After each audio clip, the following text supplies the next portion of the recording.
بسم الله والصلاة والسلام على رسول الله. أحبائي المشاهدين ومشاهداتي في كل مكان، صحراء كان أو بستان، معكم أخوكم محدثكم خالد مرعي.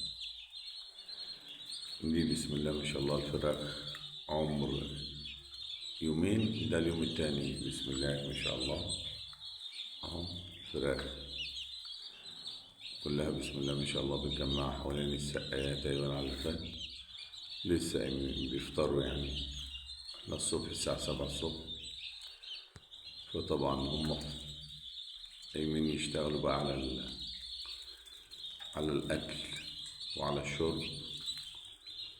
زي ما قلت لحضراتكم، أهم شيء النظافة والاهتمام والتدفئة الجيدة عشان تحافظ على كتكوتك وعلى فرخك.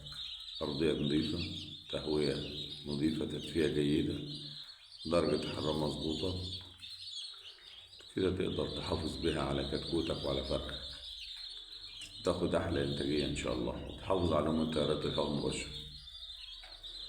ربنا يسترها ويجيب الخير إن شاء الله. ادعوا لنا بالخير ودعمونا بلايك وشير وصلوا على النبي الزين، وكل سنة وانتم طيبين وجمعة مباركة إن شاء الله رب العالمين.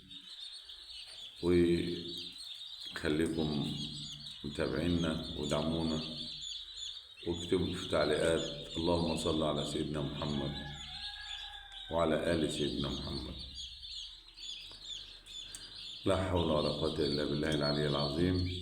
ربنا يبارك ويرزقنا ويرزقكم الخير إن شاء الله رب العالمين. ادعونا بالبركة والخير ودعمونا بلايك وشير وصلوا على النبي زين. دي فراخ إيفيان عمر يومين، جاي امبارح، النهارده تاني يوم، لسه بداية تاني يوم إن شاء الله. ويخليكم مع الفيديو ودعمونا، وسوف نأتيكم بفيديوهات أخرى يوميا من بداية دخول الفراخ كتاكيت حتى الذبح إن شاء الله، حتى وصول أوزان 3 كيلو 3 كيلو ونص بفضل الرحمن الرحيم. ويخليكم مع الفيديو، ما تنسوش تشتركوا في قناة خالد مرعي ودعمونا بلايك وشير وصلوا على النبي الزين.